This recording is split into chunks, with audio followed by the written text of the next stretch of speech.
Hello friends, I am Aftab Alam Zikriya Muqaddam from Mechanical Engineering Department.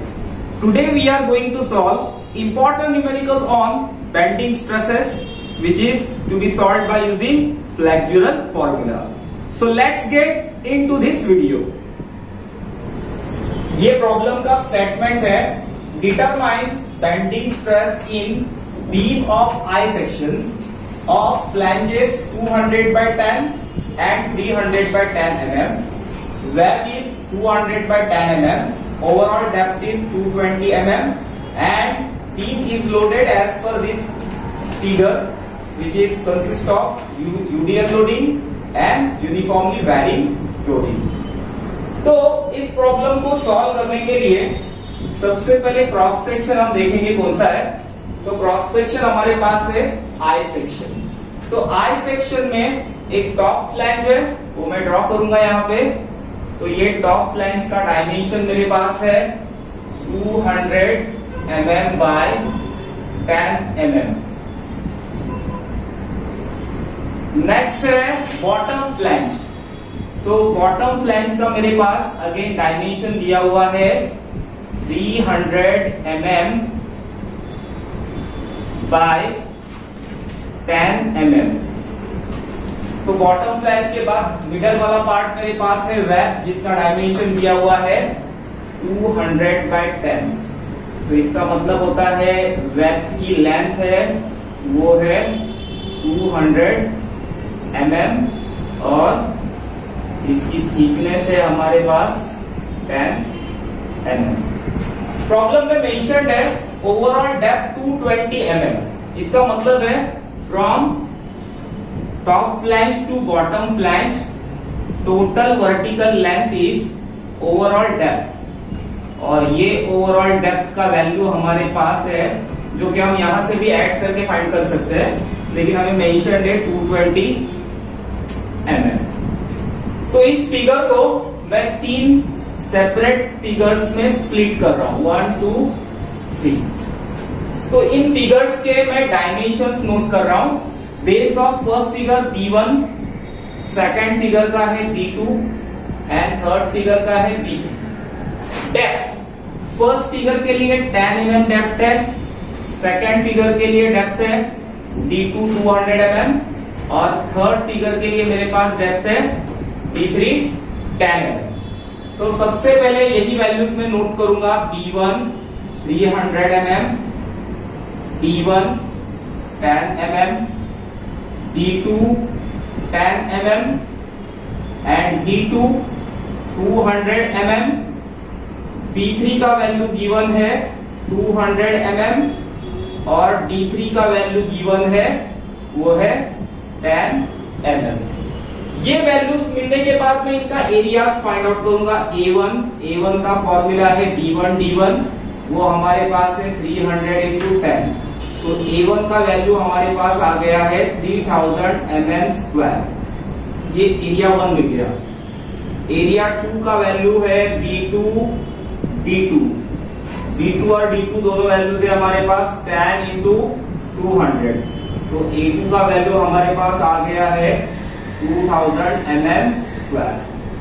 इसी तरह मैं next find out करूंगा, वो है एरिया 3 A3 का वैल्यू मेरे पास है B3 का वैल्यू है 200 बाय 10। तो A3 का वैल्यू आ गया है 2000 mm square value, because it is area mm square. So next यहाँ पर मैं इनका सेंट्रॉइड फाइंड आउट करने के लिए फर्स्ट स्टेप परफॉर्म करने से पहले वैल्यूज निकालूंगा। Value of first figure for its centroid. So y1 is equal to D1 by 2। So D1 10/2, ये हो गया 5 mm। y2 का वैल्यू हो गया, क्योंकि y2 हमारा सेकंड फिगर के डेप्थ पर डिपेंडेंट है, बट सेकंड फिगर इज और at distance D1 above the first figure. So D2 का वैल्यू मेरे पास गिवन है 200 और D1 का वैल्यू है 10 mm। तो ये वैल्यू मेरे पास आ रहा है 110 mm। नेक्स्ट मैं वैल्यू फाइंड आउट करने वाला हूं y3 की। y3 की वैल्यू है d3 का हाफ प्लस उसके बिलो दो फिगर्स है तो उनकी डेप्थ ऐड करेंगे। तो d3 मेरे पास है 10/2 प्लस 200 प्लस 10। तो ये वैल्यू मेरे पास आ गया 200 प्लस 10 210 प्लस 5 सो 215 mm। तो ये y3 की वैल्यू मेरे पास आ गई है। जैसे ही मेरे पास ये तीनों वैल्यूज आ जाएगी मैं स्टेप नंबर 1 में जाऊंगा to find centroid y bar. y bar निकालने के लिए मैं फॉर्मूला यूज करूंगा y bar is equal to a1y1 plus a2y2 plus a3y3 divide by a1 plus a2 plus a3। तो यहां पर मैं वैल्यू सब्स्टिट्यूट करूंगा एरियाज के।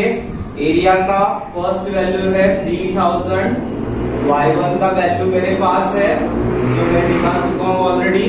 a2 का वैल्यू है 2000, y2 का वैल्यू है 110, y3 और a3 मुझे सब्स्टिट्यूट करने यहाँ पे। a3 की वैल्यू मेरे पास है 2000 और y3 है 215। डिनोमिनेटर में ऑल एरियाज का एडिशन है 3000 प्लस 2000 प्लस 2000। इसको अब मैं सॉल्व करूंगा यूजिंग कैलकुलेटर। तो यहाँ पर मैं एक एक वैल्यू सब्स्टिट्यूट कर रहा हूँ। 3000 into 5 plus 2000 into 110 plus 2000 into 215 divide by 7000। Answer divide by 7000। तो ये सॉल्व करने के बाद मेरा आंसर आया है y बार का 95 mm। तो स्टेप नंबर 1 में हमने y बार का यानी सेंट्रॉइड का वैल्यू फाइंड आउट किया है। अब इसी वैल्यू को यूज करके मैं अलग अलग डेप्थ h1 h2 h3 निकालूंगा। Mod of y bar minus y1 जो हो जाएगा y बार 95 माइनस 5 ये हो जाएगा 90 mm।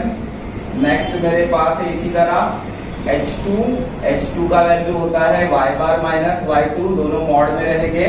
y बार का वैल्यू 95 है और यहाँ पर मेरे पास y2 का वैल्यू 110 mm है।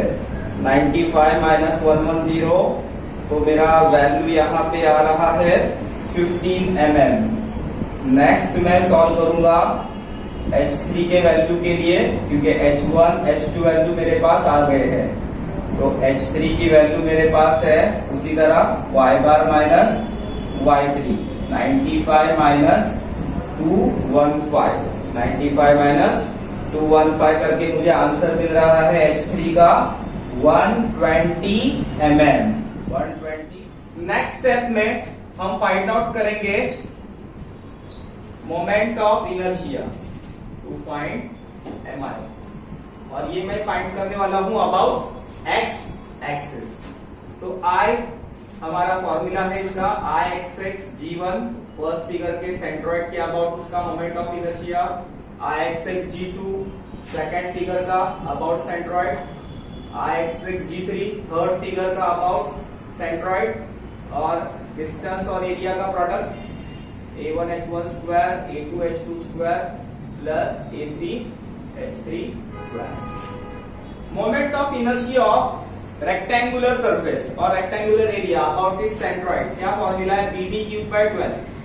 तो पहले फिगर के लिए क्या होगा b1 d1 क्यूब बाय 12। दूसरे फिगर के लिए क्या होगा b2 d2 cube by 12। Third figure के लिए b3 d3 क्यूब बाय 12। ये प्रोडक्ट हम लोग आसानी से लिख सकते हैं क्योंकि फर्स्ट स्टेप में ये सारे वैल्यूज हमने फाइंड आउट किए थे। ओके तो जो वैल्यूज मैंने फर्स्ट स्टेप में फाइंड आउट किए हो बस मैं यहाँ पे सब्स्टिट्यूट कर रहा हूँ। तो P1 बेस 1 हमारे पास था 300 और डेप्थ था 10। सो 300 इंटू 10 क्यूब बाय 12 फिर 10 इंटू 200 क्यूब बाय 12 फिर थर्ड फिगर में हमारे पास था 200 into 10 cube upon 12। First figure का एरिया हमारे पास था 3000 और फर्स्ट फिगर का हमारे पास h1 वैल्यू था 90, तो h1 का स्क्वायर मतलब 90 का स्क्वायर। उसी तरह सेकंड फिगर की एरिया हमारे पास थी 2000 और सेकंड फिगर का h2 वैल्यू हमारे पास था 110 का स्क्वायर। थर्ड फिगर का एरिया 2000 और थर्ड फिगर का डिस्टेंस वो था हमारे पास 215 में से 95 सब्सट्रैक्ट करने के बाद जो आंसर आया था वो था 120 का स्क्वायर। अब ये I का वैल्यू हम लोग यहाँ पे फाइंड आउट करने वाले हैं।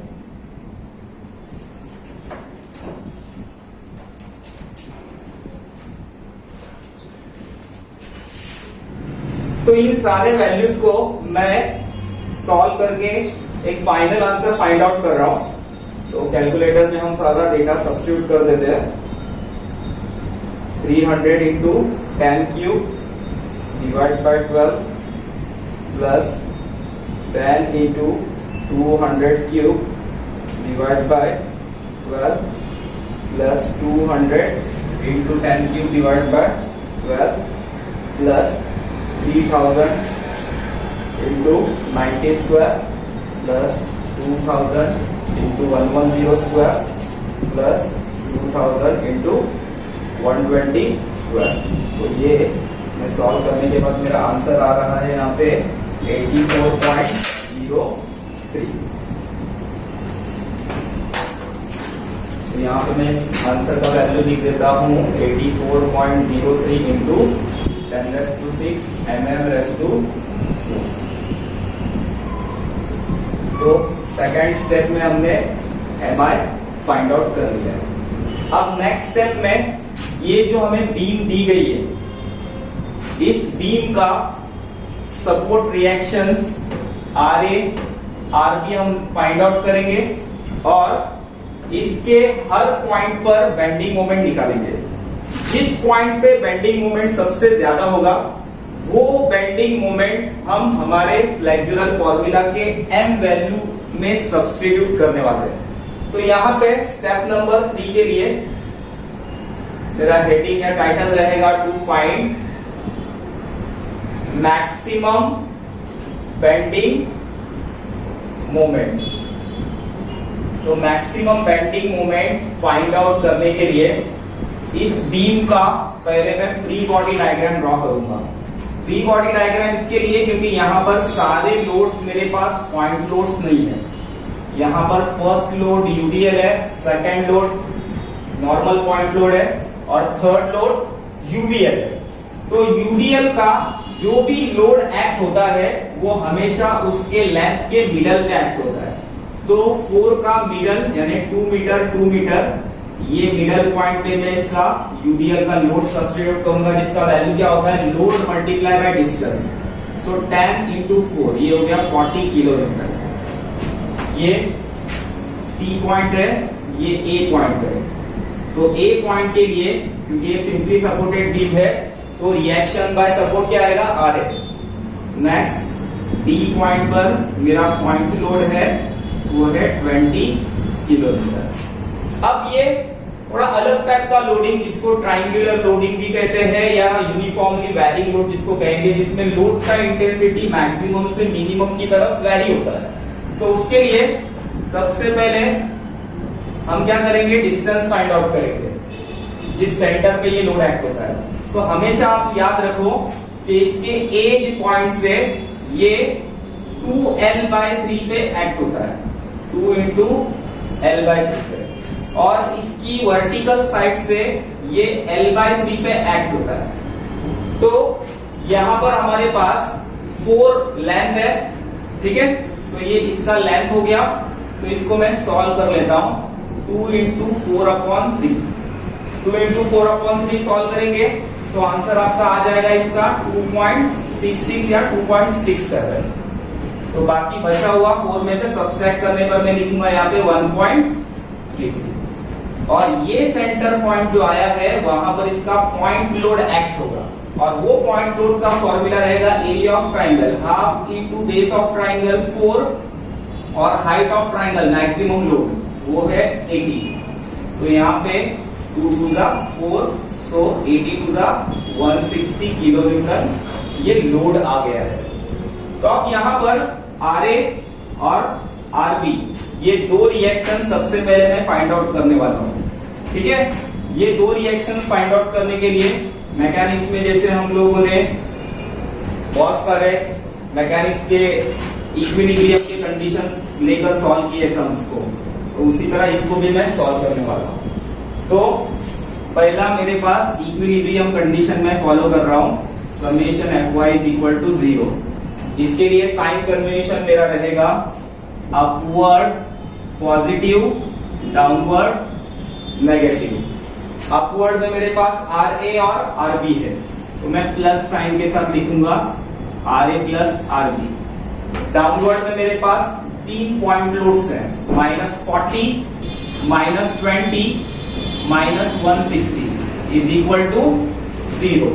तो मेरे पास आंसर आ गया है इसका RA प्लस RB 160 प्लस 60, तो ये आंसर मेरे पास आ गया है 220, और इसको मैं नाम दूंगा इक्वेशन नंबर 1।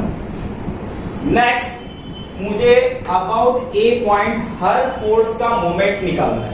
तो यहां पर मैं मोमेंट निकालने के लिए लिखूंगा सेकेंड इक्विलिब्रियम का condition summation moment about A point 0, जिसमें मेरा साइन कन्वेंशन है clock positive, anti clock negative. तो यहाँ पे 40 ये 2 अमाउंट ऑफ डिस्टेंस तक क्लॉकवाइज में मोमेंट क्रिएट कर रहा है, तो 40 इंटू 2 प्लस 20 ये 2 प्लस 2 प्लस 2 6 तक क्लॉकवाइज मोमेंट क्रिएट कर रहा है, तो 20 इंटू 6। उसी तरह नेक्स्ट है मेरे पास 160 लोड, जो कि 2 4 6 8 प्लस 1.33 क्या होगा 9.33 तक क्लॉकवाइज में मोमेंट क्रिएट कर रहा है, 160 इंटू 9.33। फिर हमारा रिएक्शन RB का मोमेंट एंटी क्लॉकवाइज डायरेक्शन में उल्टा बिहेव कर रही है, तो उल्टे डायरेक्शन में इसका मोमेंट क्या होगा -RB into total distance. Total distance मेरे पास कितना है 4 एंड टोटल 4 दैट इज 12, तो टोटल आंसर मेरे पास है 12। तो यहां पे मैं लिखूंगा -12 RB, ये मोमेंट हो गया, इज इक्वल टू 0। ठीक है, इसको भी हम सॉल्व करेंगे और सॉल्व करके इसका आंसर फाइंड आउट करेंगे। तो यहां पर सबसे पहले मैं मोमेंट्स के वैल्यूज करता हूं 40 into 2 plus 20 into 6 plus 160.933 into 160 into 9.33 divide by 12 करूंगा। तो मेरे पास पहला रिएक्शन का आंसर आया है जो कि है RB, और ये RB का आंसर यहाँ पर कैलकुलेटर से मुझे मिल रहा है 141.067 किलोन्यूटन। ये रिएक्शन RB है। ये रिएक्शन RB का वैल्यू मैं क्या करूंगा इक्वेशन नंबर 1 में सब्स्टिट्यूट करूंगा। तो यहां पर मैं लिखूंगा put RB in equation number 1। तो RB का वैल्यू मैं सब्स्टिट्यूट करूंगा, तो RA का वैल्यू आ जा रहा है 220 माइनस RB, तो 220 माइनस RB 141. तो यहाँ पे 141.061 220 में से मैं सब्सट्रैक्ट करके RA का वैल्यू फाइंड आउट कर लेता हूँ। 220 माइनस 141.067, तो आंसर आ रहा है RA का 78.933 किलोन्यूटन। तो इस स्टेप को सॉल्व करने के बाद हमें RA और RB का वैल्यू मिला तो है, लेकिन अभी हमें हर पॉइंट पे C, D, E ये 3 पॉइंट्स पे बेंडिंग मोमेंट का वैल्यू फाइंड आउट करना है। तो अब मैं बेंडिंग मोमेंट हर पॉइंट पे फाइंड आउट करने वाला हूं। To find maximum bending moment, तो पहला पॉइंट है A पॉइंट, दूसरा B पॉइंट, ये दोनों सपोर्ट्स है। तो लिखूंगा फॉर सपोर्ट्स, क्योंकि सिंपली सपोर्टेड बीम के 2 सपोर्ट्स है, तो उसका बेंडिंग मोमेंट 0 होगा, ये सपोर्ट पर बेंडिंग मोमेंट नहीं होगा। नेक्स्ट पॉइंट सी, तो bending moment about point C. तो मैं अप टू सी पॉइंट एक सेक्शन लेता हूं ए से, तो ये मेरे पास डायग्राम है अप टू सी पॉइंट, ये सेक्शन हो गया। ये रिएक्शन आर ए है और उसमें एक पॉइंट लोड जो कि यूडीएल का है वो है 40 किलो न्यूटन और डिस्टेंस है 2 मीटर। अब सेक्शन हमारे राइट में, इस सपोर्ट के राइट साइड में सेक्शन है, तो clock sign positive, anti clock sign negative, clock sign positive, anti clock negative. तो आर ए का मोमेंट अबाउट सी कैसे दिख रहा है, तो आर ए का मोमेंट अबाउट सी क्लॉकवाइज है, तो मैं लिखूंगा R A into up to C तक का ये डिस्टेंस कितना है 4। फिर 40 about C anti clockwise movement create करेगा, तो क्या रहेगा -40 इंटू 2। अब मैं आर ए की वैल्यू सब्स्टिट्यूट कर देता हूं, जो कि है मेरे पास 78.973 इंटू 4 माइनस 40 इंटू 2। तो इसका सॉल्यूशन हम फाइंड आउट करेंगे और लिखेंगे कितना बेंडिंग मोमेंट आया है। तो 78.973 मल्टीप्लाई बाय 4 माइनस 40 इंटू 2, तो इसका आंसर मुझे मिल रहा है जो कि है 235.89 किलो न्यूटन मीटर, ये बेंडिंग मोमेंट है। इसके लिए यूनिट क्या रहेगा, किलो न्यूटन मीटर। नेक्स्ट मेरे पास पॉइंट है वो है डी पॉइंट, तो डी पॉइंट तक मैं यहां पे सेक्शन लूंगा, तो डी पॉइंट का लोड भी चला जाएगा क्योंकि मैं सेक्शन लेके उस पॉइंट के अबाउट मोमेंट ले रहा हूं, जिसमें मैं सपोर्ट ए को यूज कर रहा हूं जिसका रिएक्शन आ रहे है, और उसके साथ 2 मीटर पर मेरे पास क्या है, यहां से पॉइंट लोड है।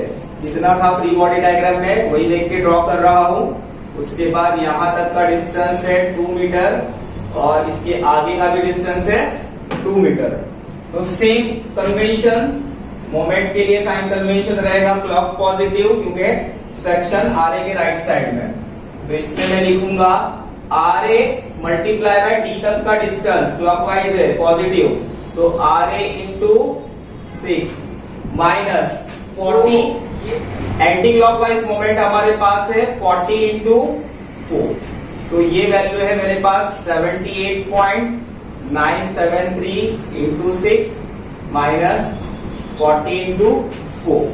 अब इसको कैलकुलेट करेंगे और देखेंगे इसका आंसर कितना आया है। तो मेरा आंसर आया है यहां पे 313.838 किलो न्यूटन मीटर।